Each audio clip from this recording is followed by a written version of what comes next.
Hello guys! Hello! Para ito sa lahat ng Aquarius, tingnan natin kung anong messages, vibration, gabay energy para sa inyong lahat. March 2025, general reading para sa lahat ng Aquarius. I hope na makuha mo yung energy. Okay, it's number 4. Aquarius, wow! Aquarius, ito ay general reading ha. So, yung pinaka-swerteng numero mo is number 4. 4 days from now, so March 1, so maybe March 5 or March 4. At the end of March, sinasabi ng barahan na posibleng meron kang sisimulan. It's either new project, new job, Aquarius, or pwedeng motherhood kung bago kang panganak or buntis ka. Okay. Nakikita ko sir dito yung stability and balance. So, for the month of March, talagang ito yung simula ng pagkakaroon ng stability and balance sa buhay mo.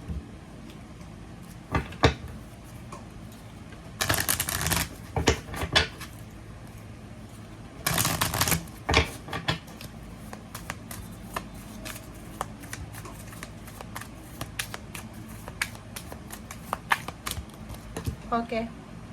Oh. Diba?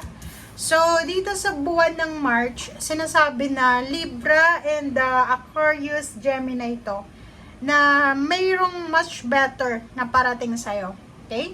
So, halimbawa, may hinihintay ka ngayong March na hindi dumating, or pwedeng January, February, sinasabi ng baraha sa'yo na wag kang mawala ng pag-asa, dahil may mas magandang mangyayari or pangyayari na posibleng darating sa'yo.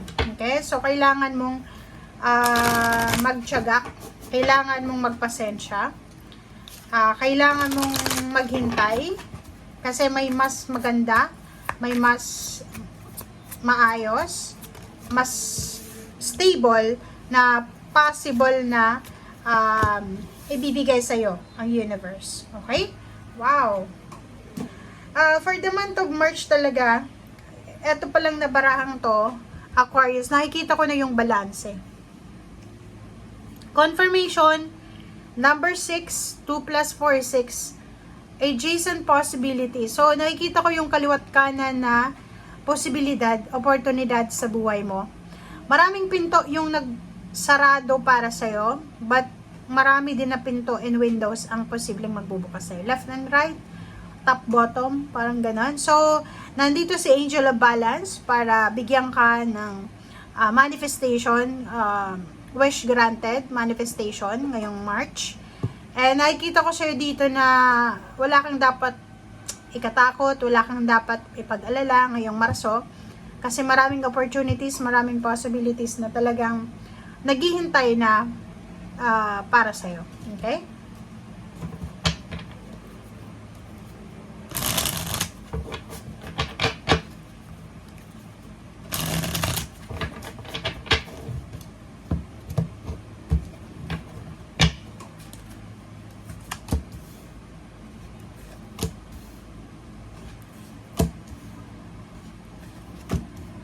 Okay, wow, good news. 8 of Wands. So, yung 8 of Wands mo dito, Aquarius, ay nagsasabi sa yung isang napakabilis, sudden, immediate, unexpected news from far or near places, from family, from friends, acquaintance, or from someone na hinihintay mo. It's either from the company na pinag-a-applyan mo. Basta maraming good news dito, maraming balita. Plus Knight of Swords, sinasabi ng baraha sa'yo na ang balitang ito na darating sa'yo ay mabilis siya. So, mag-iingat ka kasi baka, 'di ba, gumawa ka ng solusyon or gumawa ka ng action ng mabilis din. So, as much as possible, sinasabi ng baraha sa'yo kung gaano kabilis dumating yung kwento sa'yo, kung gaano kabilis dumating yung information, yung balita, ganun ka din dapat kabagal gumawa ng desisyon. I-absorb mo muna ng maayos yung message, yung information, yung communication na to, bago ka mag-react, bago ka gumawa ng action. Okay? Sa usaping pera, posibleng may future happenings dito. So, hindi pa to ngayong March. Yun nga, pwedeng 4 months, 4 days, 4 weeks from now. posibleng may parating na pera na pwedeng magdala sa'yo ng sobrang ligaya, satisfaction, sobrang happiness, balance, and prosperity and abundance. So, nakikita ko na may mga isa-celebrate yung Aquarius, maybe 4 days, 4 weeks, 4 years from now. And pwedeng nakikita mo naman dito na yung Page of Pentacles is Pentacles talaga. So, pera siya. So, kung ano man itong good news regarding money, it's either career or business or pwedeng employment, sinasabi sa'yo dito na deserve mo to. Okay? So, nakikita ko yung sobrang ngiti mo at the end of March. Nakikita ko na may Libra dito na sobra silang masaya. Satisfied sila.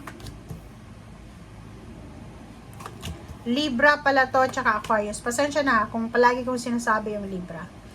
Okay. King of Cups, Page of Cups, and then Five of Cups. Nakikita ko sa'yo, Aquarius, na may isang tao na pinangihinayangan ka. Or pwedeng ikaw ito. Pwedeng long time ago, maybe many years ago, sabihin na natin 6 years ago, 8 years ago, 10 years ago, nakipaghiwalay ka sa isang tao, inoferan ka ng kasal, inoferan ka ng pamilya, but nireject mo. And ngayong March, nakikita ko sa'yo dito na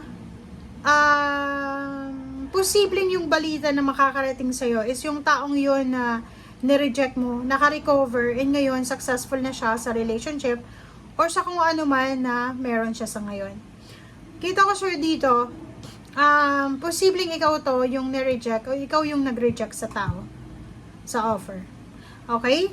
But, isang unexpected na offer din is emotional offer, is either friendship, is either teammates siya, parang ino-offeran ka ng connection, ng collaboration, parang ganon.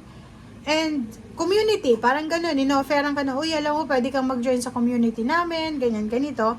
Nakikita ko sa'yo dito na hindi ka masyadong naniniwala sa mga camaraderie, di ba? Yung hindi ka masyadong naniniwala sa yung talagang friendship talaga. Kasi naniniwala ka na kahit mag-isa ka lang, kaya mong mabuhay. But dito sa King of Cups, sinasabi ng baraha sa'yo na kailangan mo i-prioritize yung kalma sa buhay mo. Okay? Kung may nag-offer sa'yo ng friendship, yun, tanggapin mo. Okay? Be open.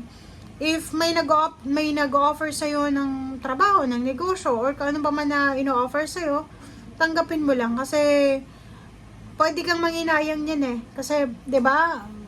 Huwag nating i-reject yung mga offer nang hindi pa natin na susubukan. Okay? Thank you guys. Bye!